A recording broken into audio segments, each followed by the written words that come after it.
എല്ലാവർക്കും നമസ്കാരം.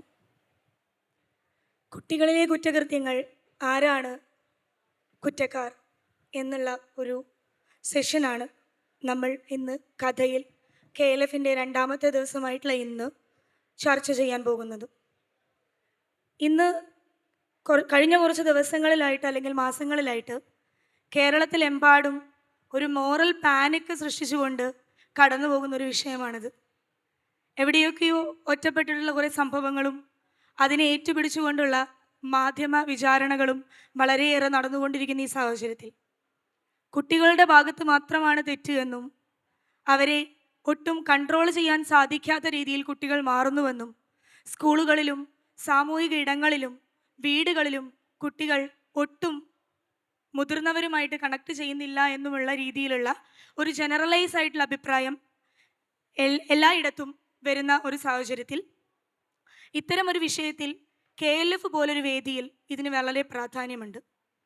മാനസികാരോഗ്യ മേഖല തന്നെ വലിയ രീതിയിൽ ഉള്ള ചർച്ചകൾക്ക് വിധേയമായിക്കൊണ്ടിരിക്കുന്ന ഈ ഒരു കാലഘട്ടത്തിൽ കുട്ടികളുടെ മാനസികാരോഗ്യത്തെയും എന്തുകൊണ്ടാണ് കുട്ടികൾ ഈ ഒരു അവസ്ഥയിലേക്ക് അല്ലെങ്കിൽ കുട്ടികൾക്കിടയിലെ കുറ്റകൃത്യങ്ങൾ കണക്കുകൾ വെച്ച് നമ്മൾ സൂചിപ്പിക്കുകയാണെങ്കിൽ മുമ്പത്തെ കുറ്റകൃത്യങ്ങളും ഇപ്പോഴത്തെ കുറ്റകൃത്യങ്ങളും കൂടുന്നുണ്ടോ കുറയുന്നുണ്ടോ എന്നുള്ള ഡാറ്റയൊന്നും നമുക്ക് അവൈലബിൾ അല്ല. ഇപ്പം കൂടുന്നു പണ്ട് കുറയുന്നു എന്നുള്ള രീതിയിലുള്ള, പക്ഷേ ക്ലിനിക്കൽ സൈഡിൽ ചിലപ്പം അത്തരത്തിലുള്ള കേസുകൾ കൂടുന്നുണ്ടായിരിക്കാം. അതിനെ സംബന്ധിച്ച് പറയാൻ ഇവിടെ അതിന് ആധികാരികമായിട്ട് പറയാനുള്ള ആളുകൾ ഇവിടെ ഉണ്ട്. ഇതിനോടൊപ്പം തന്നെ നമുക്ക് ചേർത്ത് വെക്കാൻ സാധിക്കുന്നതാണ് കുട്ടികൾ ഇന്ന് കടന്നുപോയിക്കൊണ്ടിരിക്കുന്ന സാമൂഹികപരമായിട്ടുള്ള ചില പ്രശ്നങ്ങളും സ്കൂളുകളിൽ നിന്നും കുടുംബങ്ങളിൽ നിന്നും കുട്ടികൾ നേരിട്ടുകൊണ്ടിരിക്കുന്ന ചില വെല്ലുവിളികളും.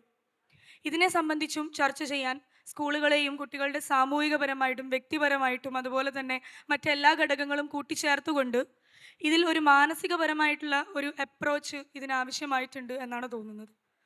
ആദ്യമായിട്ട് ഈ ഒരു സെഷനിൽ കുട്ടികളുടെ ഒരു കുടുംബം എത്രത്തോളം ഇതിൽ പ്രാധാന്യമുണ്ട് അല്ലെങ്കിൽ പുതിയ ഒരു പാരൻറ്റിങ് അതിന് എത്രത്തോളം പ്രാധാന്യം ഇത്തരത്തിൽ ഒരു വിഷയത്തിലുണ്ട് എന്നറിയുന്നതിന് വേണ്ടിയിട്ട് ഈ ഒരു ഏരിയയിൽ നല്ല രീതിയിൽ തന്നെ വർക്ക് ചെയ്യുന്ന നമ്മൾ സോഷ്യൽ മീഡിയയിലെമ്പാടും ഇത്തരത്തിലുള്ള വീഡിയോകൾ കാണുന്നുണ്ട്. അശ്വതി മാം ഈ ഒരു ഏരിയയിൽ അത്ര നല്ല രീതിയിൽ തന്നെ കുട്ടികളുടെ ചൂരലെടുത്ത് അടിക്കുന്നത് കൊണ്ട് കുട്ടികൾ നന്നാകുമോ എന്നുള്ള വിഷയത്തിലൊക്കെ വീഡിയോകൾ ചെയ്യുന്ന നമ്മൾ ഏറ്റവും കൂടുതൽ ഫോളോ ചെയ്യുന്നതും അത്തരത്തിലുള്ള കാര്യങ്ങളെ നമ്മൾ മുന്നോട്ട് കൊണ്ടുപോകുന്നതുമായിട്ടുള്ള ആളാണ്. അപ്പം കുട്ടികളുടെ കുടുംബം എത്രത്തോളം ഒരു ജെൻറ്റിൽ പാരൻറ്റിങ് പോസിറ്റീവ് പാരൻറ്റിങ് എന്നുള്ള ശൈലിയിലേക്കൊക്കെ നമ്മൾ മാറുമ്പം, അതുപോലെ തന്നെ കുടുംബത്തിലെ ജനാധിപത്യം എന്ന് പറയുന്ന ഒരു അവസ്ഥയിലേക്ക് നമ്മൾ ചർച്ച ചെയ്യാൻ തുടങ്ങുമ്പം അതിന് എത്രത്തോളം പ്രാധാന്യം ഇത്തരത്തിലുള്ളൊരു വിഷയത്തിലുണ്ട് എന്ന് ചോദിക്കാൻ ആഗ്രഹിക്കാം.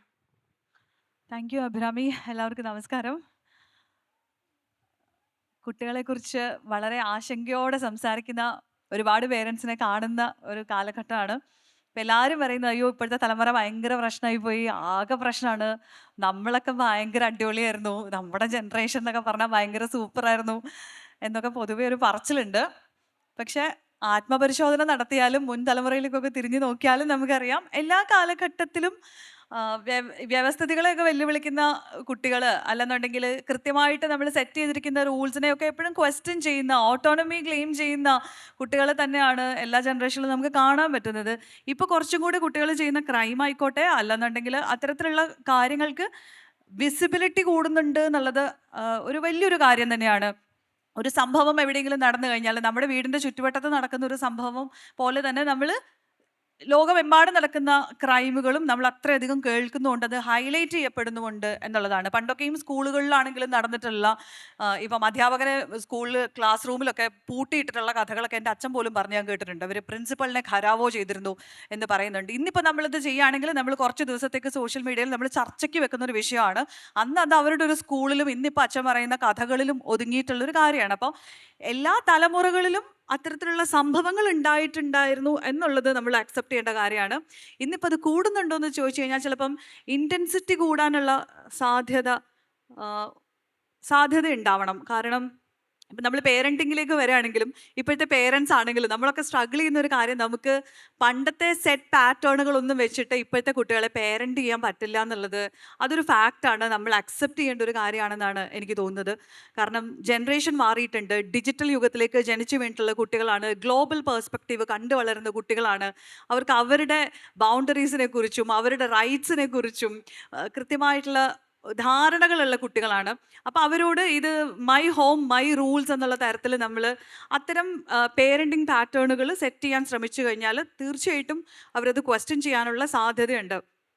പിന്നെ പണ്ടൊരു കുട്ടിയെ വളർത്താൻ ഒരു ട്രൈബ് തന്നെ ഉണ്ടായിരുന്നു എന്ന് പറയുന്ന പോലെ എപ്പോഴും ആരെങ്കിലുമൊക്കെ ഉണ്ടായിരുന്ന ഇടങ്ങളിൽ നിന്ന് നമ്മൾ ഒറ്റപ്പെട്ട തുരുത്തുകളായിട്ട് മാറിയിട്ടുണ്ട് മനുഷ്യരൊക്കെ. ഒരു കുട്ടിക്ക് പേരൻസ് എന്ന് പറയുന്നത്, ഇപ്പോൾ പേരൻസും അത് ചുരുങ്ങി ഒരുപാട് ഇടങ്ങളിൽ അതൊരു സിംഗിൾ പേരൻ്റ് എന്നുള്ളൊരു സ്പേസിലേക്ക് മാറിയിട്ടുണ്ട്. അതൊക്കെ നമ്മുടെ പരിമിതികളാണ്. പക്ഷെ അപ്പോഴും ഈ കുട്ടിയുമായിട്ട് ഡീപ്ലി കണക്ട് ചെയ്യുന്ന ഒരാളെങ്കിലും ഉണ്ടോ എന്ന് ചോദിച്ചു കഴിഞ്ഞാൽ പല വീടുകളിലും അല്ലെങ്കിൽ പല ഇടങ്ങളിലും നമുക്കത് കൊടുക്കാൻ പറ്റുന്നില്ല എന്നുള്ളതൊരു ഫാക്റ്റാണ്. അപ്പോൾ ഈ കുട്ടിക്കൊരു പ്രശ്നമുണ്ട് അല്ലെങ്കിൽ ഇന്നൊരു കാര്യത്തിൽ എനിക്ക് എന്ത് ചെയ്യണം എന്ന് ചോദിച്ചു കഴിഞ്ഞാൽ അവിടെ കണക്ട് ചെയ്യാൻ പറ്റുന്ന ആളുകളില്ലാതെ പോകുന്നതിൻ്റെ ഒരു വലിയ പ്രശ്നമുണ്ടെന്നുള്ളത് ആസ് എ പേരൻ്റ് എനിക്ക് ഫീൽ ചെയ്യുന്നത്. നമുക്കൊക്കെ സമയക്കുറവുണ്ട്, നമുക്കൊക്കെ ഒരുപാട് കാര്യങ്ങൾ ചെയ്യാനുണ്ട്, നമുക്ക് നമ്മുടെ പാഷനുണ്ട്, ജോലിയുണ്ട്, വീട്ടുകാര്യങ്ങളുണ്ട്. ഇതിനൊക്കെ ബാലൻസ് ചെയ്യാൻ വേണ്ടിയിട്ട് നമ്മളൊക്കെ നടത്തുന്ന സ്ട്രഗിൾ ഉണ്ട്. ഇതിനിടയ്ക്ക് കുട്ടികളുടേതായിട്ടുള്ളൊരു സ്ട്രഗിൾ ഡെഫിനറ്റ് ആയിട്ടും ഉണ്ട്. അപ്പോൾ അതൊരു വലിയ കാര്യമാണെന്ന് എനിക്ക് തോന്നുന്നുണ്ട്. നമ്മൾ കറക്റ്റ് ചെയ്യുന്ന സമയത്താണ് നമ്മൾ നമ്മുടെ പേരൻ്റൽ റോളിലേക്ക് പെട്ടെന്ന് കയറി നിൽക്കുന്നത്. കറക്റ്റ് ചെയ്യണം, എൻ്റെ കൊച്ചൊരു പ്രശ്നം കാണിക്കുന്നുണ്ട്, ബിഹേവിയറൽ ഇഷ്യൂ കാണുമ്പോൾ മാത്രം പേരൻ്റ് ആവുകയും അവർക്ക് ഒരു കണക്ഷൻ വേണ്ട സമയത്ത് അവരെ കേൾക്കാൻ വേണ്ടിയിട്ട് അവിടെ പ്രസൻ്റ് അല്ലാതിരിക്കുകയും ചെയ്യുന്ന അവസ്ഥ ഒരുപാടിടത്തുണ്ട്.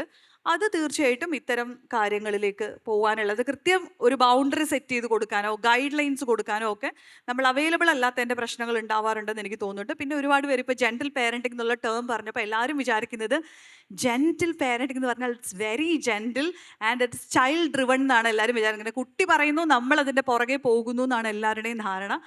പക്ഷെ അങ്ങനെയല്ല. നമുക്കറിയാം കുട്ടിയുടെ ബ്രെയിൻ വളരെ ഡെവലപ്പ് ചെയ്ത് വരുന്ന സ്റ്റേജിലാണ് ഉള്ളത്. കൃത്യമായിട്ടുള്ള ഗൈഡൻസും നമ്മൾ ജീവിക്കുന്ന സൊസൈറ്റിയും ഇവിടുത്തെ നിയമങ്ങളെക്കുറിച്ചുമുള്ള ബോധ്യങ്ങളൊക്കെ കൊടുത്ത് ബൗണ്ടറികൾ സെറ്റ് ചെയ്ത് അതിനനുസരിച്ചൊക്കെ തന്നെ വേണം വളർത്താൻ. അപ്പോൾ ഒരു പെർമിസീവ് പേരൻറ്റിങ്ങിനെയാണ് പലരും ജെൻറ്റിൽ പേരൻറ്റിംഗ് എന്ന് വിചാരിക്കുന്നത് എന്നെനിക്ക് തോന്നുന്നു. അപ്പോൾ അതല്ല റൈറ്റ് ആയിട്ടുള്ളൊരു അപ്രോച്ച് എന്നുള്ളതാണ് എനിക്ക് തോന്നുന്നത്. അപ്പം അശ്വതി മാം പറഞ്ഞതിനോട് ചേർത്ത് ഒരു കാര്യം ചോദിക്കാൻ വേണ്ടിയിട്ട് ആഗ്രഹിക്കുകയാണ്. കുട്ടികളെ കറക്റ്റ് ചെയ്യുമ്പോഴാണ് കുട്ടികൾ ശരിയാകുന്നത്, അല്ലെങ്കിൽ കുട്ടികളെ അടിച്ചു വളർത്തുമ്പോൾ അല്ലെങ്കിൽ കുട്ടികൾക്ക് പണിഷ്മെൻറ്റുകൾ നൽകുമ്പോൾ ആണ് കുട്ടികൾ ശരിയാകുന്നത്. അവരെ കാര്യങ്ങൾ പറഞ്ഞ് മനസ്സിലാക്കുന്നതിനോ അവരുമായിട്ട് കണക്ട് ചെയ്തുകൊണ്ട് അവരുടെ വൈബിലേക്ക് ഇറങ്ങി വന്ന് ആ ഒരു വൈബ് പിടിച്ചുകൊണ്ട് പോകുന്നതിനോ ഇന്നത്തെ കാലഘട്ടത്തിൽ അധ്യാപകർക്ക് സാധിക്കുന്നുണ്ടോ? അല്ലെങ്കിൽ സ്കൂളുകൾ ആ ഒരു രീതിയിലുള്ള സിലബസ് ആയിക്കോട്ടെ അല്ലെങ്കിൽ സ്കൂളിലുള്ള സെറ്റിങ് ആ ഒരു അവസ്ഥയിലേക്ക് മാറുന്നതിൽ എന്തുകൊണ്ടൊക്കെയോ പിറകോട്ടാകുന്ന പോലെ ചില സ്ഥലങ്ങളിലെങ്കിലും തോന്നുന്നുണ്ട്. ഇപ്പോൾ ക്ലാസ്സുകൾ എടുക്കാനൊക്കെ അധ്യാപകർ വിളിക്കുമ്പോൾ ചില ടോപ്പിക്ക് തന്നിട്ട് നമ്മളോട് ക്ലാസ് എടുക്കാൻ പറഞ്ഞാലും അതിനോടൊരു വാല് എന്നുള്ള കണക്കിന് അവർ കൂട്ടിച്ചേർക്കുന്നത് കുട്ടികൾ പറഞ്ഞാൽ അനുസരിക്കില്ല, കുട്ടികൾ നമ്മൾ കൺട്രോളിലല്ല, അപ്പം അതൊക്കെ ഒന്ന് എങ്ങനെയെങ്കിലുമൊക്കെ ഒന്ന് പറഞ്ഞ് ഇതിൻ്റെ കൂടെ ഒന്ന് ചേർക്കണം, വിഷയം അതല്ലെങ്കിൽ കൂടി അത് ഇതിൻ്റെ കൂടെ ഒന്ന് ചേർത്ത് വെച്ചുകൊണ്ട് വേണം പറയാൻ എന്നുള്ള രീതിയിലുള്ള കാര്യങ്ങൾ ടീച്ചേഴ്സിൻ്റെ ഇടയിൽ നിന്ന് കേൾക്കാറുണ്ട്. കുറേ അധികം ടീച്ചേഴ്സ് കുട്ടികൾക്ക് സപ്പോർട്ടീവായിട്ടും കുറേ അധികം ആളുകൾ അതിന് ഓപ്പോസിറ്റായിട്ടും പോകുന്നൊരു സാഹചര്യം. സ്കൂളുകളിൽ കുട്ടികൾക്ക് വരുന്ന ഒരു മത്സരാധിഷ്ഠിതമായിട്ട് കുട്ടികൾ പോകുന്നുണ്ട്. പാരൻറ്റിങ്ങും ഉണ്ട്, സ്കൂളുകളുമുണ്ട്. ബുള്ളിയിങ്, ടീച്ചേഴ്സിൻ്റെ കമ്പാരിസൺ മെൻറ്റാലിറ്റി, ഇങ്ങനെ തുടങ്ങിയിട്ട് ഒരുപാട് കാര്യങ്ങൾ സ്കൂളുകൾ, ഞാൻ ഈ പറയുമ്പോൾ ഇതിന് എത്രത്തോളം ടെൻഷൻ ആകാനുള്ളൊരു സാധനമാണ് അറിയില്ല. പക്ഷേ കുട്ടികൾ നമ്മുടെ അടുത്ത് കൗൺസിലിങ്ങിന് വരുന്ന സമയത്ത് അവർ ഒരു പേടി അവരിൽ ആ ഒരു കാര്യം ഉണ്ടാക്കുന്നുണ്ട്. അപ്പം എത്രത്തോളം കുട്ടികളുമായിട്ട് കണക്ട് ചെയ്യാനും അവരുടെ വൈബിലേക്ക് ഇറങ്ങിച്ചെന്ന് അവരെ മനസ്സിലാക്കിക്കൊണ്ട് അവരുടെ കൂടെ നിൽക്കാനും അധ്യാപകർക്കും സ്കൂൾ സംവിധാനങ്ങൾക്കും സാധിക്കുന്നുണ്ട്. ഈ ഒരു ഏരിയയിൽ സ്കൂൾ ഇപ്പം ടീച്ചറാണ്, അതുപോലെ തന്നെ സാമൂഹികപരമായിട്ടുള്ള ഇത്തരം വിഷയങ്ങളിൽ വളരെയേറെ ഇത്തരം കാര്യങ്ങൾ ചർച്ച ചെയ്തുകൊണ്ടിരിക്കുന്ന ഹക്കീം മാഷോട് ഒന്ന് പറയൂ. ഇങ്ങനെ കുട്ടികൾക്ക് കുറേ പ്രശ്നങ്ങളുണ്ട്, പണ്ടത്തെക്കാളെ പ്രശ്നങ്ങളുണ്ട് എന്ന അഭിപ്രായമുള്ളവരൊന്ന് കൈവന്തിക്കാവോ ഓഡിയൻസ്? ഇപ്പോൾ സംഗതി നമ്മുടെ ഫസ്റ്റ് സ്റ്റാറ്റിസ്റ്റിക്സിലെ എണ്ണം കുറവാണ്. ഭൂരിപക്ഷ ആളുകളും കുട്ടികളെ പക്ഷത്താ. നമ്മൾ വെറുതെ പറയുന്നതാണ് ഇങ്ങനെ കുട്ടികൾ ഭയങ്കര പ്രശ്നക്കാരാണെന്നുണ്ട്. നോക്കി നിങ്ങൾ എവിടെ ചോദിക്കുന്നത് ഇപ്പം ഇനി. പക്ഷെ എനിക്ക് തോന്നുന്നു അധ്യാപകരുടെ അടുത്ത് ചോദിച്ചാൽ ഈ ഉത്തരം തിരിച്ചായിരിക്കും. 90% 95% അധ്യാപകർ കൈവക്കാനാണ് സാധ്യത. അത് പൊതുവെ അങ്ങനത്തെ ട്രെയിനിങ്ങിലൊക്കെ പോയാൽ അങ്ങനെ ഉണ്ടാവാറുണ്ട്. ഞാനൊരു ഒരു അധ്യാപക പരിശീലനത്തിൻ്റെ സമയത്ത് ഒരു സ്കൂളിൽ, ആ സ്കൂളിലെ മുഴുവൻ ടീച്ചേഴ്സുള്ളൊരു മീറ്റിങ്ങിൽ വെച്ചിട്ട് ഇങ്ങനെ ഒരു ചോദ്യം ചോദിച്ചിരുന്നു. ഈ സ്കൂളിൽ കുട്ടികൾ എന്തെല്ലാം തരത്തിൽ പ്രശ്നക്കാരാണെന്നുള്ള നിങ്ങളുടെ അഭിപ്രായത്തിൽ ഒന്ന് എന്തെല്ലാം അതിൻ്റെ കാരണങ്ങൾ എന്നൊന്ന് പറയാൻ പറ്റുമോ? അപ്പോൾ അവരിങ്ങനെ ഓരോ കാരണം പറഞ്ഞു. കുട്ടികളിങ്ങനെ കാരണമല്ല, ഇങ്ങനെ പ്രശ്നങ്ങൾ പറഞ്ഞു. അങ്ങനെ നേരത്തെ പറഞ്ഞ പഠിക്കില്ല, അനുസരിക്കില്ല, ഒട്ടും ശ്രദ്ധയില്ല, മര്യാദയ്ക്ക് ക്ലാസ്സിൽ വരില്ല, ഒട്ടും അറ്റൻറ്റീവ് അല്ല, ഭയങ്കര റെസ്റ്റ്ലെസ്സാണ്, ഇങ്ങനെ കുറേ പ്രശ്നങ്ങൾ പറഞ്ഞു. അത് കഴിഞ്ഞപ്പോൾ ഇവരോട് പറഞ്ഞു, എന്നാൽ പിന്നെ ഒരു കാര്യം ചെയ്യാം, നിങ്ങളൊക്കെ ഇത് സ്കൂളിലെ കുട്ടികളാണെന്ന് വിചാരിക്കുക. നിങ്ങളോട് ഞാൻ കുട്ടികളോട് ചോദിക്കുകയാണ്, അവരപ്പം കൊണ്ട് വിളിക്കുന്നതിന് പകരം നിങ്ങൾ തന്നെ ഒന്ന് പറയാൻ പറ്റുമോ, കുട്ടികൾ എന്തൊക്കെയായിരിക്കും നിങ്ങളെപ്പറ്റി പറയുക, അധ്യാപകരെ പറ്റി കുട്ടികളുടെ അഭിപ്രായം. അപ്പോൾ കുട്ടികൾ വിളിച്ച് പറയുക, ആര്? ഈ അധ്യാപകർ. മാഷ് മര്യാദയ്ക്ക് ക്ലാസ്സിൽ വരികയില്ല, മാഷ്ക്ക് പഠിപ്പിക്കാൻ അറിഞ്ഞുകൂടാ, മാഷ് പഠിപ്പിക്കുന്നൊന്നും ഞങ്ങൾക്ക് മനസ്സിലാവില്ല, അയാൾ വെറും തല്ലിപ്പിള്ളിയാണെന്ന് നോക്കാം. ആരാ പറയുന്നറിയോ? ടീച്ചേഴ്സ് അല്ലേ. അതിൻ്റെ അർത്ഥം അവർക്കറിയാം എന്തെല്ലോ പ്രശ്നമുണ്ട്, അതിന് കുറേയൊക്കെ ഞങ്ങളും കാരണമാണെന്ന് അവർക്കറിയാം. ഇതറിയാത്തതല്ല പ്രശ്നം, കുറച്ച് നേരത്തെ പറഞ്ഞതുപോലെയുള്ള എവിടെയോ ചില കണക്ട് ചെയ്യാത്ത പ്രശ്നങ്ങളുണ്ട്. സത്യത്തിൽ എക്കാലവും നേരത്തെ അശ്വതി പറഞ്ഞതുപോലെ എക്കാലവും ഇത്തരത്തിലുള്ള പ്രശ്നങ്ങൾ ഉണ്ടായിരുന്നു. നമ്മൾ മുൻ തലമുറ നല്ലതായിരുന്നു. ഞാൻ എപ്പോഴും തമാശ പറയാറുണ്ട്, അരിസ്റ്റോട്ടിൽ 2000 കൊല്ലം മുമ്പ് എഴുതി വെച്ചിട്ടുണ്ട് ഇപ്പോഴത്തെ കുട്ടികൾ മോശമാണെന്ന്. മുൻ തലമുറയെ അപേക്ഷിച്ച് മോശമാണ്. ഇതെല്ലാ കാലവും പറഞ്ഞു വരുന്നത്, അതിപ്പോഴും നമ്മളിങ്ങനെ പറഞ്ഞു പോകുന്നതേ ഉള്ളൂ. സത്യത്തിൽ ഇവിടെ കുറേ കുട്ടികളുണ്ടല്ലോ, അവരോട് ചോദിച്ചു നോക്കിയാൽ അവരുടെ ഒരു നല്ല മനസ്സുകൊണ്ടാണ് നമ്മൾ ജീവിക്കുന്നതെന്ന് വിശ്വസിക്കുന്ന ഒരാളാണ് ഞാൻ. സത്യത്തിൽ ഒന്നിനും കൊള്ളാത്തത് ഇവിടുത്തെ മുതിർന്ന ആളുകളാണെന്ന് തോന്നാറുണ്ട് എനിക്ക്. അങ്ങനെ ഞാൻ പറയാം, ഞാനും അതിൽപ്പെട്ട. നമ്മളൊക്കെ മക്കള് എന്താ ആയിക്കോട്ടെ, കഴിച്ചിലായി പോയിക്കോട്ടെ വിചാരിച്ചൊരു സ്നേഹം ഉള്ളതുകൊണ്ട്, വാപ്പയല്ലേ അച്ഛനല്ലേ എന്നൊക്കെ ഉള്ള സ്നേഹം ഉള്ളതുകൊണ്ട് സത്യത്തിൽ അവരുടെ ഒരു കൺസേൺ അല്ലെ അവരുടെ പക്ഷത്ത് നിന്ന് നോക്കിയാൽ ഏറ്റവും പ്രശ്നക്കാരാണ് നമ്മൾ. തന്ത വൈബ് എന്നൊക്കെ പറയുമല്ലോ ഇപ്പം നാടൻ ഭാഷയിൽ. നിങ്ങൾ ആ കുട്ടികളുടെ ഒരു അവസ്ഥയാലോചിച്ചു. നേരത്തെ അശ്വതി പറഞ്ഞു വെച്ച് ഞാനൊന്ന് കണക്ട് ചെയ്ത് നോക്കാം. ഒരു മനുഷ്യൻ എന്നുള്ള നിലക്ക് നമ്മൾ നേരിട്ട് കണക്ട് ചെയ്യുന്ന 5 ഏരിയയാണ് പ്രധാനമായിട്ടുള്ളത്. കുട്ടികളുടെ പക്ഷത്തുനിന്ന് പറയാം, കുട്ടികൾ കണക്ട് ചെയ്യുന്ന 5 ഏരിയ. ഒന്ന് വീടാണ്, പാരൻസാണ്. 2 സ്കൂളാണ്, അവരുടെ അടുത്ത ഏരിയ. 3-മത്തെ പൊതുസമൂഹമാണ്. ഈ 3 ഏരിയയിൽ കുട്ടികൾ സത്യത്തിൽ കംഫർട്ടാണോ? നേരത്തെ ഞങ്ങൾ പറഞ്ഞല്ലോ, നമ്മൾ പണ്ട് ബ്രോക്കൺ ഫാമിലിയെ കുറിച്ച് പറയാറുണ്ടായിരുന്നു.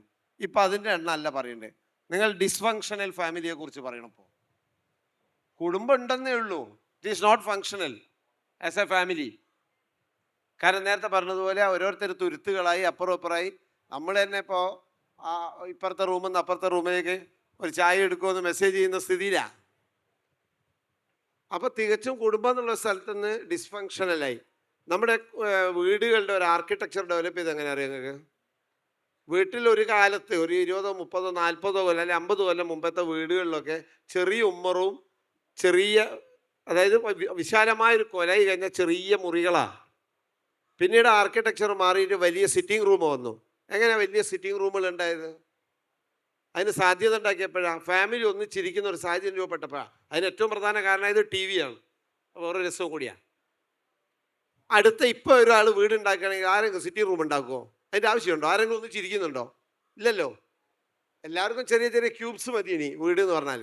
കാരണം ഓരോരുത്തർക്കും ഒരു ചെറിയ ഇരിക്കാനുള്ള സംവിധാനം മതിയല്ലോ, പിന്നെ കിടക്കാനുള്ള.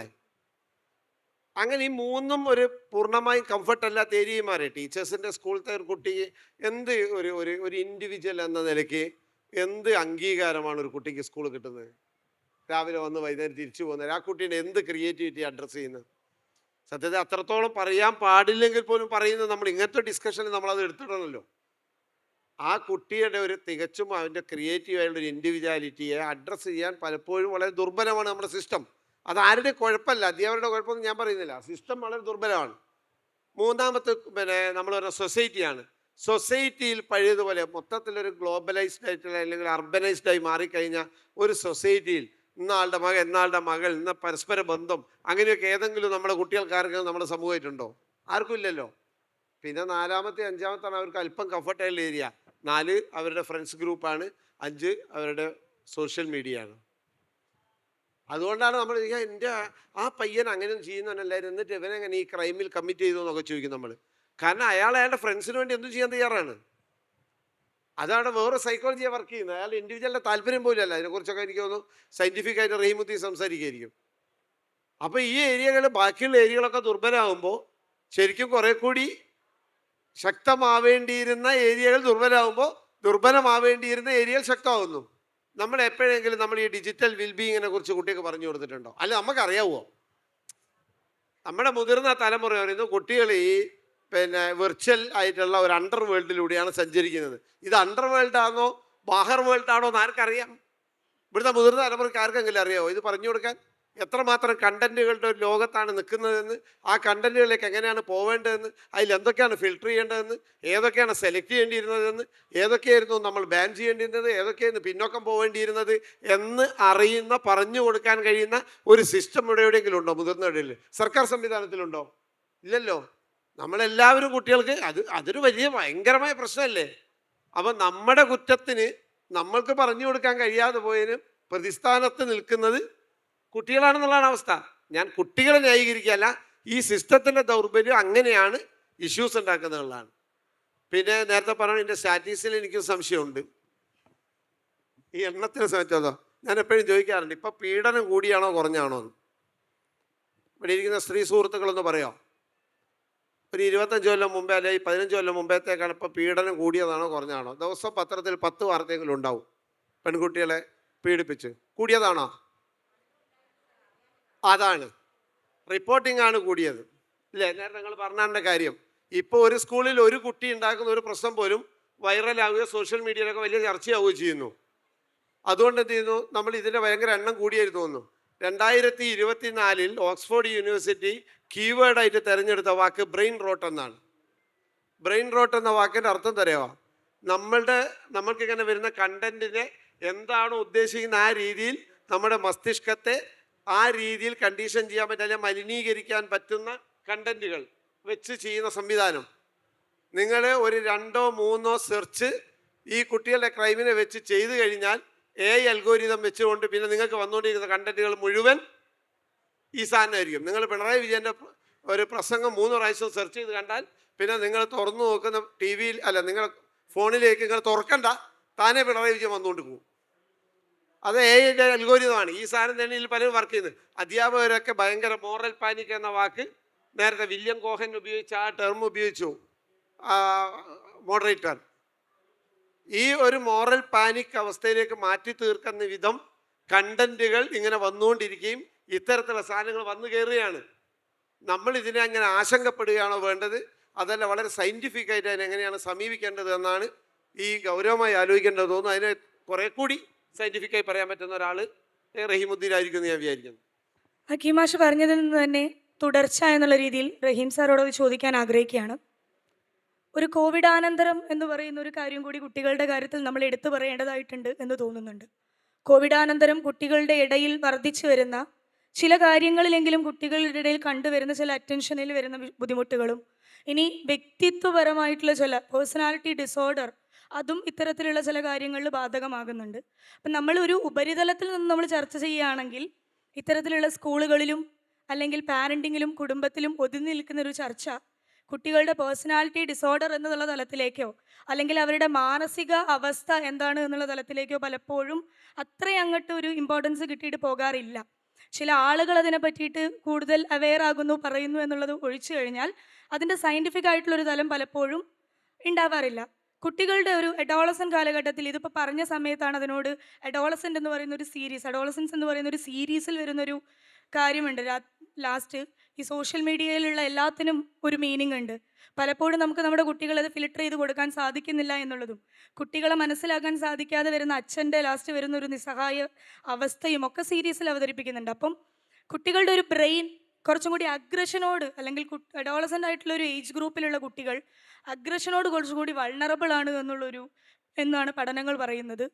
അതും അതുപോലെ തന്നെ കോവിഡാനന്തരവുമായിട്ട് ബന്ധപ്പെട്ടുള്ള കുട്ടികളുടെ അവസ്ഥയും ലൈഫ് സ്റ്റൈൽ ചേഞ്ചുകളും ഡിജിറ്റലായിട്ടുള്ള ഈ പറഞ്ഞിട്ടുള്ള കാര്യങ്ങളും ഒക്കെ ലഹരി ഉപയോഗവുമെല്ലാം കുട്ടികളുടെ ഒരു മാനസികാവസ്ഥയെ ഏത് തലത്തിലാണ് ഷെയ്പ്പ് ചെയ്യുന്നത് എന്നുള്ളതൊന്ന് സർ അവതരിപ്പിക്കും. ഒരു മാനസികാരോഗ്യ മേഖലയിലെ വിദഗ്ധൻ, ക്ലിനിക്കൽ സൈക്കോളജിസ്റ്റ് എന്നുള്ള ഒരു തലത്തിൽ റഹീമുദ്ദീൻ സാറിന് അതിനെപ്പറ്റി കൂടുതൽ പറയാൻ സാധിക്കുമെന്ന് വിചാരിക്കുകയാണ്. കോവിഡ് മനുഷ്യൻ്റെ ജീവിതത്തിലും സകലമാന ചിന്തകളിലും കാര്യമായ മാറ്റം ഉണ്ടാക്കിയിട്ടുണ്ട്. ഏറ്റവും പ്രധാനപ്പെട്ട മാറ്റം നമ്മൾ എങ്ങനെ ചിന്തിക്കുന്നു, ലോകത്തെ എങ്ങനെ കാണുന്നു എന്നുള്ള മാറ്റമാണ്. ലോകത്തെ കോവിഡും കോവിഡാനന്തരം എന്ന് രണ്ട് തിരിക്കുകയാണെങ്കിൽ നമ്മുടെ മാനസികാവസ്ഥയിലും മാനസിക ചിന്തകൾക്കും ഒരുപാട് മാറ്റമുണ്ട്. അതിൽ ഏറ്റവും പ്രധാനപ്പെട്ടത് കുട്ടികൾ എങ്ങനെയാണ് ലോകത്തെ നോക്കിക്കാണുന്നത് എന്നുള്ള വലിയ മാറ്റമുണ്ട്. ചോദിച്ചു കുട്ടികളുടെ ബ്രെയിൻ അഗ്രഷന് വൾണറബിൾ ആണെന്ന് ചോദിക്കുകയാണെങ്കിൽ സിമ്പിളായിട്ട് എല്ലാവരുടെ ബ്രെയിനും അഗ്രഷന് വൾണറബിൾ ആണ്. കാരണം അഗ്രഷൻ എന്നുള്ളത് ഹ്യൂമൻ ക്വാളിറ്റി മാത്രമല്ല, ഒരു ഇൻസ്റ്റിക്ട് ക്യാരക്ടറാണ്.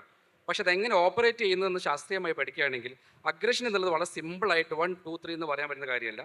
അതിന് ബയോളജിക്കലായ കാരണങ്ങളുണ്ട്, മനഃശാസ്ത്രപരമായ കാരണങ്ങളുണ്ട്, സാമൂഹ്യപരമായ കാരണങ്ങളുണ്ട്. പ്രത്യേകിച്ച് കൗമാരപ്രായക്കാരുടെ ബ്രെയിന് അഗ്രഷന് വൾണറബിൾ കാരണം എന്ന് വെച്ചാൽ പ്രത്യേകിച്ച് അവരെ അഗ്രഷനെ നിയന്ത്രിക്കുന്ന, ഇമ്പൾസ് കൺട്രോളിനെ നിയന്ത്രിക്കുന്ന, ഡിസിഷൻ മേക്കിങ്ങിനെ നിയന്ത്രിക്കുന്ന പ്രീ ഫ്രണ്ടൽ കോർട്ടക്സ് ഡെവലപ്പ് ചെയ്ത് വരുന്നേ ഉള്ളൂ. പക്ഷേ ഇമോഷൻ റിയാക്ടിവിറ്റി ഉണ്ടാക്കുന്ന അമിഗ്ദാല എന്ന് പറഞ്ഞ ഏരിയ ഭയങ്കര റിയാക്റ്റീവാണ്. ഒരേ സമയത്ത് ബ്രെയിൻ റിയാക്റ്റീവാണ്, ബ്രെയിൻ റിഫ്ലക്റ്റീവ് അല്ല. ഇമോഷൻസിനെ കൺട്രോൾ ചെയ്യുന്ന പ്രീ ഫ്രണ്ടൽ കോർട്ടക്സ് ഡെവലപ്പ് ചെയ്ത് വരുന്നില്ല. അതുകൊണ്ട് തന്നെ അതേ എല്ലാ അഡോളസൻസും അഗ്രഷൻ ആവണമെന്നില്ല. മറ്റൊരു പ്രധാനപ്പെട്ട ഇഷ്യൂ അഡോളസൻസിന് ഐഡൻറ്റിറ്റി ഫോം ചെയ്യുകയാണ്. കാരണം കുട്ടി എന്നുള്ള ഐഡൻറ്റിറ്റി എന്ന് മാറി താൻ എന്നുള്ള സ്വന്തമുള്ള ഒരു യുവാവും യുവതിയിലേക്ക് മാറുമ്പം തൻ്റെ സ്ഥാനം സമൂഹത്തിൽ സൃഷ്ടിക്കാൻ വേണ്ടി ഞാൻ ആരാണെന്ന് തീരുമാനിക്കാൻ വേണ്ടിയുള്ള ഒരു വ്യഗ്രത ഉണ്ടാവും. ആ സമയത്ത് അവൻ്റെ ഒരു ഡോമിനൻസ് കാണിക്കാൻ ശ്രമമുണ്ടാവും, ഈഗോ വൾണറബിലിറ്റി ഉണ്ടാവും. ഈ ഈഗോ വൾണറബിലിറ്റിയിലെ കുട്ടിയെ ചോദ്യം ചെയ്ത് കഴിഞ്ഞാൽ, അവനെ കൺട്രോൾ ചെയ്ത് കഴിഞ്ഞാൽ അവൻ്റെ ആധിപത്യം സ്ഥാപിക്കാൻ വേണ്ടിയിട്ട് ഒരു ഫ്രസ്ട്രേഷൻ പോലെ അത് കാണിക്കും. അതൊരു കേസാണ്. മൂന്നാമത്തെ പിയർ പ്രഷർ ഏറ്റവും വലിയ കൂടുതലാണ്. അതിനെക്കാട്ടി ഏറ്റവും കൂടുതൽ കോവിഡ് ഉണ്ടാക്കിയ വലിയൊരു മാറ്റം നമ്മളവരുടെ കയ്യിൽ അവർക്ക് ഒരു ഡിജിറ്റൽ വാസികളായിട്ട്, ഡിജിറ്റൽ നേറ്റീവ്സ്, ശിലായുഗ വാസികൾ എന്ന് പറഞ്ഞ പോലെ ഡിജിറ്റൽ വാസികളായിട്ട് അവരെ മാറ്റിയിട്ടുണ്ട്. ഈ ഡിജിറ്റൽ വാസികളുടെ ഏറ്റവും വലിയ പ്രത്യേകത എന്ന് വെച്ച് കഴിഞ്ഞാൽ അവർ എണീക്കുന്നതും ഉറങ്ങുന്നതും എല്ലാം മൊബൈലിലാണ്. ഏറ്റവും വലിയ പ്രത്യേകത എന്ന് വെച്ച് കഴിഞ്ഞാൽ അവരുടെ ഉറക്കം നഷ്ടപ്പെട്ടു പോയി. കാരണം 5 മണിക്കൂർ താഴെയാണ് ശരാശരി കുട്ടി ഉറങ്ങുന്നത്. നമ്മളെല്ലാം പഠിച്ചതാണ്, ഉറക്കം കുറയുകയാണെങ്കിൽ സ്വാഭാവികമായിട്ടും അവർ അറ്റൻഷൻ കുറയും, ഇമ്പൾസിവിറ്റി കുറയും, ഫ്രസ്ട്രേഷൻ കുറയും, ഇമോഷൻ റെഗുലേഷൻ കുറയും. 5 മണിക്കൂർ താഴെ ഉറങ്ങിയൊരു കുഞ്ഞിനോട് എന്തെങ്കിലും നമ്മൾ എതിർത്ത് ചോദിച്ചു കഴിഞ്ഞാൽ സ്വാഭാവികമായിട്ടും അവന് ഫ്രസ്ട്രേഷൻ ആയിപ്പോവും. ഈ ഫ്രസ്ട്രേഷന് ചില സമയത്ത് വെർബൽ അഗ്രഷനായിട്ടോ ഫിസിക്കൽ അഗ്രഷനായിട്ടോ പുറത്ത് വരും. അത് ഗ്രൂപ്പ് ബിഹേവിയർ ആകുമ്പോൾ സ്വാഭാവികമായിട്ട് അഗ്രഷൻ വരും. ഉറക്കം കുറഞ്ഞ കുട്ടി. രണ്ടാമത്തെ കേസ്, ഈ അഗ്രഷൻ എന്നുള്ളത് ഒരു എക്സ്പ്രഷനാണ്, അവൻ്റെ ഇമോഷൻസിൻ്റെ എക്സ്പ്രഷനാണ്. അവൻ എക്സ്പ്രസ് ചെയ്യാൻ പറ്റാത്ത പല അൺമെറ്റ് നീഡുകളുടെയും എക്സ്പ്രഷനാണ്. പലപ്പോഴും ഈ അഗ്രഷൻ പുറത്ത് പോയിരുന്നത് ഫിസിക്കൽ ആക്ടിവിറ്റി വഴിയായിരുന്നു. ഫിസിക്കൽ ആക്ടിവിറ്റിക്കുള്ള കളിയിടങ്ങൾ കുറഞ്ഞു, കൂടുതലും സഡൻഡറി ആക്ടിവിറ്റി ആയി വീട്ടിൽ തന്നെ ഇരിക്കുന്ന കുട്ടിക്ക് സ്വാഭാവികമായിട്ടും ഈ അഗ്രഷൻ പുറത്ത് കാണിക്കാനുള്ള മെത്തേഡ്, ഈ ഒരു ഫ്രസ്ട്രേഷൻ പുറത്ത് കാണിക്കാനുള്ളത് തൻ്റെ സഹപാഠികളോട് കാണിക്കുന്ന അഗ്രഷൻ ആയിരിക്കും. ഫിസിക്കൽ ആക്ടിവിറ്റിയുടെ കുറവ്, ഉറക്കത്തിൻ്റെ കുറവ്, സ്വാഭാവികമായിട്ടും അവന് കാണുന്നത് മൊത്തം വിർച്വൽ ഫ്രണ്ട്സാണ്. തൻ്റെ ഇമോഷൻസ് കൃത്യമായി എക്സ്പ്രസ് ചെയ്യാൻ ആവശ്യമായി തീർത്ത് പിടിക്കുന്ന കൂട്ടുകാർ കുറവാണ്. സ്വാഭാവികമായിട്ടും ആ വിർച്വൽ ഫ്രണ്ട്സിലേക്ക് മാത്രം ഒതുങ്ങുമ്പം റിയൽ ഫ്രണ്ട്സ് ഇല്ലാതെ വരുമ്പം ആ ഇമോഷണൽ എക്സ്പ്രഷൻ നടക്കില്ല. ഇത് വലിയ പ്രശ്നമാണ്. ഇങ്ങനെയുള്ള ഒരുപാട് മാറ്റങ്ങൾ, പോസിറ്റീവായിട്ടും നെഗറ്റീവായിട്ടുണ്ടായ മാറ്റങ്ങൾ കുട്ടികളുടെ പ്രധാനമായിട്ട് ഇമോഷൻ എക്സ്പ്രസ് ചെയ്യാനും അവൻ്റെ ഐഡൻറ്റിറ്റിയെ കൃത്യമായി എക്സ്പ്രസ് ചെയ്യാനും, ഈ എക്സ്പ്രസ് ചെയ്യുമ്പം എങ്ങനെയാണ് കൃത്യമായിട്ട് ഇമോഷൻ ചേർത്ത് പിടിക്കേണ്ടത്, പോസിറ്റീവ് മോഡൽ കൊടുക്കാൻ കുട്ടികൾക്ക് ബുദ്ധിമുട്ടുണ്ട്. അത് ഏറ്റവും വലിയ പ്രശ്നം എന്ന് വെച്ചാൽ ഈ കൗമാരത്തിൽ ഈ വൾണറബിലിറ്റി ഉണ്ടാകുമ്പം എങ്ങനെയാണ് പോസിറ്റീവായിട്ട് ഇമോഷണൽ എക്സ്പ്രഷൻ നടത്തണമെന്ന് കാണിച്ചു കൊടുക്കേണ്ട രക്ഷിതാക്കൾ പോലും കുട്ടികൾക്ക് അവൈലബിൾ അല്ല. രക്ഷിതാക്കൾ ബിസിയാണ്. രാവിലെ മുതൽ വൈകുന്നേരം വരെ ജോലി ചെയ്ത് രക്ഷിതാക്കളും വീടുകളിൽ മൊബൈലിലാകുമ്പോൾ കുട്ടികളുടെ കൂടെ ക്വാളിറ്റി സമയം ചിലവഴിക്കാൻ രക്ഷിതാക്കൾക്ക് പറ്റുന്നില്ല. അങ്ങനെ ഈ കുട്ടി എത്ര സമയമാണോ മൊബൈൽ ഉപയോഗിക്കുന്നത്, എന്തൊക്കെയാണ് കുട്ടിയുടെ ചിന്തകൾ നടക്കുന്നത് എന്ന് രക്ഷിതാക്കൾക്ക് പോലും അറിയാൻ പറ്റാത്ത അവസ്ഥയിലേക്ക് പോകുന്നു. രക്ഷിതാക്കളുടെ അഭാവം, ഈ പറഞ്ഞ സോഷ്യൽ മീഡിയയുടെ അമിതമായ ഉപയോഗം, ആ സോഷ്യൽ മീഡിയയിൽ തന്നെ അവർ പ്രത്യേക ഒരു എക്കോ ചേമ്പറിലാണ്. നമ്മൾ ചിന്തിക്കുന്ന പോലെയാണ് കുട്ടികൾ ചിന്തിക്കുന്നത്. കാരണം അവരുടെ റിയാലിറ്റിയും അവരുടെ ഭാഷയും നല്ല വ്യത്യാസമാണ്. പ്രത്യേകിച്ച് കുട്ടികളെ കൂടെ കൗൺസിലിംഗ് ചെയ്യുമ്പം അവരുപയോഗിക്കുന്ന പല ഭാഷകളും നമുക്ക് മനസ്സിലാവുന്നില്ല. അവർ കാണുന്ന സീരീസുകളും അവർ കാണുന്ന കാർട്ടൂൺസുകളും അവരുടെ ജോക്കുകളും നമുക്ക് മനസ്സിലാക്കാൻ പറ്റുന്നില്ല. അവരെക്കുറിച്ച് മനസ്സിലാക്കണമെങ്കിൽ അവരുടെ എക്കോ ചേമ്പറിൽ ചെല്ലണം. സ്വാഭാവികമായിട്ടും അവരെ മാത്രം ഫോക്കസ് ചെയ്യുന്നുള്ള പ്രത്യേക തരത്തിലുള്ള സീരീസുകളും ചാറ്റുകളും മീംസുകളും മാത്രമുള്ള കാലത്ത് നമ്മൾക്ക് അവരെ മനസ്സിലാക്കണമെന്നുണ്ടെങ്കിൽ അവരെ ലോകത്തേക്ക് ഇറങ്ങി ചെല്ലണം. സ്വാഭാവികമായിട്ട് ഇത്രയേ ഉള്ളൂ. വൾണറബിളായ ബ്രെയിനിനെ കൺട്രോൾ ചെയ്യണമെങ്കിൽ കൃത്യമായൊരു പാരൻറ്റിങ് മോഡലിംഗ് വേണം. അതിനാവശ്യമായുള്ളൊരു അവർക്ക് ഫിസിക്കൽ ലൈഫ് സ്റ്റൈൽ മോഡിഫിക്കേഷൻ ആവശ്യമായുള്ള ഓടാനും ചാടാനും കളിക്കാനും ഉറക്കം പോലുള്ള ലൈഫ് സ്റ്റൈൽ മോഡിഫിക്കേഷൻ ആവശ്യമായ സാഹചര്യങ്ങൾ വേണം. ഈ ഒരു ശാസ്ത്രീയമല്ലാതെ വന്ന ഒരു മൊബൈൽ ഉപയോഗവും ശാസ്ത്രീയമല്ലാത്ത രീതിയിലുള്ള നമ്മുടെ വിദ്യാഭ്യാസ രീതി എല്ലാം സ്വാഭാവികമായിട്ട് ഇവരെ പതിയെ പതിയെ എന്ത് ചെയ്യും, ഈ ഒരു അഗ്രഷനിലേക്ക് എത്തും. അഗ്രഷൻ എന്നുള്ളത് ഒരു പ്രോബ്ലമല്ല, അവരനുഭവിക്കുന്ന മാനസിക സംഘർഷങ്ങളുടെ ചില എക്സ്പ്രഷനായിട്ടാണ് കാണാനാണ് ഞാൻ ആഗ്രഹിക്കുന്നത്. അപ്പോൾ സ്വാഭാവികമായിട്ടും അവരെ മാനസിക സംഘർഷങ്ങളും അവരെ ഇമോഷണൽ പെൻഡപ്പുകളും പോസിറ്റീവായിട്ട് എക്സ്പ്രസ് ചെയ്യാനും അതിനെ തരണം ചെയ്യാൻ ആവശ്യമായ പോസിറ്റീവ് സ്കിൽസ് ട്രെയിനിങ് കൊടുക്കൽ വഴി നമുക്ക് ഒരു പരിധി വരെ ഈ ഫ്രസ്ട്രേഷൻസിനെ പോസിറ്റീവായി ചാനലൈസ് ചെയ്ത് ക്രിയാത്മകമാക്കാൻ പറ്റും. ഇതാണ് ഒരു പൊതുവായി പറയാനുള്ളത്. റഹീം സർ ചോദിച്ചതിനോട് കണക്ട് ചെയ്തിട്ട് തന്നെ ഒരു ചോദ്യം ചോദിക്കാൻ ആഗ്രഹിക്കുകയാണ് അശ്വതി മാമിനോട്. 1997 ഇന്ത്യയെ പ്രതിനിധീകരിച്ചുകൊണ്ട് മിസ് യൂണിവേഴ്സ് മത്സരത്തിൽ പങ്കെടുത്തിട്ടുള്ള നഫീസ എന്ന് പറയുന്ന ഒരു ലേഡി, അവരോട് അവസാനത്തെ ഒരു റൗണ്ടിൽ ചോദിച്ച ചോദ്യം, ഏറ്റവും വലിയ അനീതി എന്ന് നിങ്ങൾ കരുതുന്നത് എന്തിനെയാണ്? അപ്പം അവർ പറയുന്നത്, ഈ ലോകത്തേക്ക് ഒരു കുഞ്ഞിനെ കൊണ്ടുവന്നിട്ട് അതിന് സമാധാനം കൊടുക്കാതിരിക്കുക എന്ന് ചെയ്യുന്ന, സമാധാനം കൊടുക്കാത്തൊരവസ്ഥ ഉണ്ടാവുക എന്നുള്ളതാണ് ഈ ലോകത്തെ ഏറ്റവും വലിയ അനീതി എന്ന് പറയുന്നത്. അങ്ങനെയാണെങ്കിൽ നമ്മളെല്ലാവരും, ഭൂരിഭാഗം ആളുകളും നമ്മളുടെ കുട്ടികളോട് അനീതിയല്ലേ ചെയ്യുന്നത്, ഒരു കണക്കിനല്ലെങ്കിൽ വേറൊരു കണക്കിൽ എന്നുള്ളതാണ്. ഒരു നോർമലൈസ്, ഒരു ഗ്രൂപ്പ് നമ്മൾ ഉണ്ടാക്കി വെച്ചിട്ടുണ്ട്, ഈ കുട്ടികളാണ് നോർമൽ. ഈ നോർമൽ കുട്ടികളുടെ ഇടയിലേക്ക് നമ്മളുടെ കുട്ടീനെ ഉൾച്ചേർക്കാൻ വേണ്ടിയിട്ട് നമ്മൾ അങ്ങോട്ട് ശ്രമിക്കുമ്പം അതിലില്ലാണ്ടാകുന്ന ആ കുട്ടിയുടെ ഒരു ബുദ്ധിമുട്ടുണ്ടല്ലോ, നേരത്തെ സാറ് പറഞ്ഞു വെച്ച് നോക്കുമ്പോൾ എങ്ങനെയാണ് നമുക്കതിനൊരു തരണം ചെയ്യാൻ സാധിക്കുക? ഒരു ലൈഫ് കോച്ച് എന്നുള്ള രീതിയിൽ ലൈഫ് സ്കില്ലുകൾ ഇതിൽ എത്രത്തോളം പ്രാധാന്യം അർഹിക്കുന്നുണ്ട്? സത്യത്തിൽ കുട്ടികളോട് കാണിക്കുന്ന അനീതികൾ നമ്മൾ ഉൾപ്പെടെ എല്ലാവരും ചെയ്യുന്നത്, അത് റിയലൈസ് ചെയ്യുന്നത് ഭയങ്കര കുറ്റബോധം ഉണ്ടാക്കുന്ന ഒരു കാര്യമാണ്. നമുക്ക് തന്നെ ശരിക്കും തോന്നും. ഇപ്പോൾ പല പെൺകുട്ടികളും, അല്ലെങ്കിൽ ഒരുപാട്, ഞാൻ കൂടുതൽ ഇൻട്രാക്ട് ചെയ്യുന്നത് സ്ത്രീകളോടായതുകൊണ്ടും പെൺകുട്ടികളോടായതുകൊണ്ടും ഇത് അങ്ങനെ പറയുന്നത്. അപ്പോൾ ഒരുപാട് പെൺകുട്ടികൾ വന്നിട്ട് പറയാറുണ്ട്, എനിക്കൊരു മദർലി ഇൻസ്റ്റിങ്ക്റ്റ് ഉണ്ടെന്ന് എനിക്ക് തോന്നുന്നില്ല, അപ്പോൾ അതുകൊണ്ട് ഞാൻ കുട്ടി വേണ്ട എന്നാണ് വിചാരിക്കുന്നത് എന്ന് പറയും. അപ്പോൾ അങ്ങനെ പറയുന്ന ഒരുപാട് പേരുടെ എണ്ണം കൂടുന്നുണ്ട്. ഇതിൻ്റെ വേറൊരു ആംഗിൾ നോക്കും. അപ്പോൾ നമുക്ക് ഈസി ആയിട്ട് നമുക്ക് ജഡ്ജ് ചെയ്യാം, ഇപ്പോഴത്തെ പെൺപിള്ളേർക്ക് എളുപ്പമാണല്ലോ, അവർക്ക് അമ്മയാവണ്ട, മാതൃത്വം, അതൊക്കെ കൊച്ചിനെ നോക്കലൊക്കെ ഭയങ്കര ബുദ്ധിമുട്ടാണ്, അതുകൊണ്ട് ഇവളുമാർക്കൊന്നും പറ്റുന്ന പണിയല്ല എന്ന് നമുക്ക് വളരെ ഈസി ആയിട്ട് ജഡ്ജ് ചെയ്യാം. ഇതിൻ്റെ വേറൊരു ആംഗിളുണ്ട്. നമ്മൾ മുതിർന്ന പല സ്ത്രീകളോടും സംസാരിക്കുന്ന സമയത്ത് അവരുടെ അമ്മമാരെ കുറിച്ച് സംസാരിക്കും. അവരുടെ ചിലപ്പോൾ നാർസിസ്റ്റിക് ആയിട്ടുള്ള പേരൻറ്റിങ് ട്രെയ്റ്റ് ഒക്കെ ഉള്ള അമ്മമാരെ കുറിച്ച്, അവർ പലതരത്തിലുള്ള പേരൻറ്റിങ് അനുഭവിച്ച് വളർന്നതിനെ കുറിച്ച്, എത്രത്തോളം അവർ വൂണ്ടഡ് ആണെന്നുള്ളതിനെ കുറിച്ച് അഡൽട്സുമായിട്ടിരുന്ന് സംസാരിക്കുന്ന സെഷനിൽ അവർ പറയും. അപ്പം ആ സമയത്താണ് അവരിലൂടെ നമ്മൾ അവരുടെ അമ്മയെ കാണുമ്പോൾ, ഞാനിപ്പോൾ റീസെൻ്റ്ലി ഞാൻ ഒരു ക്ലയൻറ്റിൻ്റെ അടുത്ത് ചോദിച്ചതാണ്, അമ്മയ്ക്ക് അങ്ങനെ ഒരു മദർലി ഇൻസ്റ്റിങ്ക്റ്റ് ഉണ്ടായിരുന്നു എന്ന് എപ്പോഴെങ്കിലും തോന്നുന്നുണ്ടോ എന്ന് ചോദിച്ചപ്പോൾ പുള്ളിക്കാരി പറഞ്ഞു, അമ്മയ്ക്ക് അമ്മയാവണം എന്ന് ആഗ്രഹിച്ചിട്ടാണ് അമ്മ ആയതെന്ന് പറഞ്ഞിട്ടുണ്ട്, പക്ഷേ ഒരിക്കലും ഒരു പോയിന്റിലും ആ മാതൃത്വത്തെ എംബ്രേസ് ചെയ്യാൻ ആൾക്ക് പറ്റിയിട്ടുണ്ടായിരുന്നില്ല എന്നുള്ളൊരു കാര്യമുണ്ട്. അപ്പോൾ നമ്മൾ സോഷ്യലി കണ്ടീഷൻഡ് ആയതുകൊണ്ട് മാത്രം ഏറ്റെടുക്കുന്ന ചില റോളുകളുണ്ട്. പക്ഷേ എത്രത്തോളം ഒരു കുട്ടിക്ക് വേണ്ടിയിട്ട് എനിക്ക് വേണ്ടിയിട്ടാണ് എന്ന് വിചാരിച്ച് എത്ര കുട്ടികളെ നമ്മൾ ഈ ഭൂമിയിലേക്ക് കൊണ്ടുവരുന്നുണ്ട് എന്നുള്ളതും, ആ തീരുമാനത്തിനോട് എത്രത്തോളം നീതി പുലർത്തുന്നുണ്ട് എന്നുള്ളതും ഇറ്റ്സ് എ ബിഗ് ക്വസ്റ്റ്യൻ എന്നാണ് എനിക്ക് പേഴ്സണലി തോന്നിയിട്ടുള്ളത്. അപ്പോൾ ശരിക്കും സമയവും എഫേർട്ടും അറ്റൻഷനും ഒക്കെ കൊടുക്കാമെങ്കിൽ മാത്രം ചൂസ് ചെയ്യേണ്ട ഒന്നാണ് പേരൻറ്റിങ്. ഞാനൊരു പേരൻ്റ് എന്നുള്ള നിലയിൽ 100% നീതി പുലർത്തുന്ന ഒരാളാണെന്ന് എനിക്ക് ഒരിക്കലും തോന്നിയിട്ടില്ല. ഞാൻ കണ്ടിന്യൂസ്ലി ലേൺ ചെയ്തും അൺലേൺ ചെയ്തും തിരുത്തിക്കൊണ്ടും സോറി പറഞ്ഞും ഒക്കെ മാറ്റിക്കൊണ്ടിരിക്കുന്ന ഒരാളാണ്. അപ്പോൾ ഞാൻ എല്ലാവരോടും അത് തന്നെയാണ് ഞാനും പറയാറുള്ളത്. കുട്ടികളിൽ നിന്നാണ് നമ്മൾ ഒരുപാട് കാര്യങ്ങൾ പഠിക്കുന്നത്. നമ്മുടെ തോൽവികൾ എന്താണെന്നുള്ളത് ഏറ്റവും നന്നായിട്ട് റിഫ്ലക്റ്റ് ചെയ്ത് തരുന്നത് കുട്ടികളാണ്. നേരത്തെ സാറ് പറഞ്ഞതുപോലെ ഇമോഷൻസ് റെഗുലേറ്റ് ചെയ്യാൻ പോലും നമുക്കറിയാതെ നമ്മൾ എങ്ങനെയാണ് ഈ കുട്ടികൾക്കൊന്ന് മോഡൽ കാണിച്ചു കൊടുക്കുക. ഒട്ടും ഹീൽഡ് അല്ലാത്ത അഡൽട്സ് ആയിട്ട് നിന്നുകൊണ്ടാണ് നമ്മൾ ഈ കുട്ടികളെ വലിയ ആളുകളാക്കാൻ വേണ്ടിയിട്ട് നമ്മൾ ട്രെയിനിങ് കൊടുത്തുകൊണ്ടിരിക്കുന്നത് എന്നുള്ളതാണ്. നമുക്കറിയാം, നമ്മുടെ വീട്ടിൽ വളരെ സിമ്പിൾ ആയിട്ടുള്ള ഒരു വഴക്ക് നടക്കുന്ന സമയത്ത് കുട്ടി ഒരു ചെറിയ ടാൻഡ്രമിന്, കുട്ടി ഒരു വാശി പിടിച്ച് കരയുമ്പോൾ കുട്ടി മറ്റൊരു അഡൽട്ടിനെ പോലെ മെച്യൂറായിട്ട് ആ സമയത്ത് ബിഹേവ് ചെയ്യണമെന്ന് എക്സ്പെക്ട് ചെയ്തിട്ടോ മറ്റോ ആണ് നമ്മൾ ഷൗട്ട് ചെയ്യുന്നത്, നമ്മൾ സ്ക്രീം ചെയ്യുന്നത്, ഈ കൊച്ചെന്താണ് ഇങ്ങനെയൊന്ന് പ്രാകുന്നത്, സാധനങ്ങൾ വലിച്ചെറിയുന്നത്. കുട്ടി മുറിയിലുണ്ടെന്ന് ആലോചിക്കുക പോലും ചെയ്യാണ്ടാണ് നമ്മൾ പേരൻസിനിടയിൽ അതിഭീകരമായ കോൺഫ്ലിക്റ്റുകൾ ഉണ്ടാവുന്നത്. നമ്മൾ വാതിലുകൾ വലിച്ചടച്ച് ഇറങ്ങിപ്പോകുന്നത്, എന്നോട് നീ മര്യാദ അല്ലാന്നുണ്ടെങ്കിൽ ഞാൻ ഈ വീട്ടിൽ നിന്ന് ഇറങ്ങിപ്പോയി കളയുന്ന, നമ്മൾ കുട്ടീനെ അബാൻഡൻ ചെയ്ത് കളയുന്ന, ഭീഷണിപ്പെടുത്തുന്നത്. നമ്മൾ സകല ടാൻട്രംസും കുട്ടീനെ കഴിഞ്ഞ് വലിയ ടാൻട്രംസ് കാണിച്ചിട്ടാണ് നമ്മൾ കുട്ടികളെ കൺട്രോൾ ചെയ്യാൻ ആക്ച്വലി നോക്കിക്കൊണ്ടിരിക്കുന്നത്.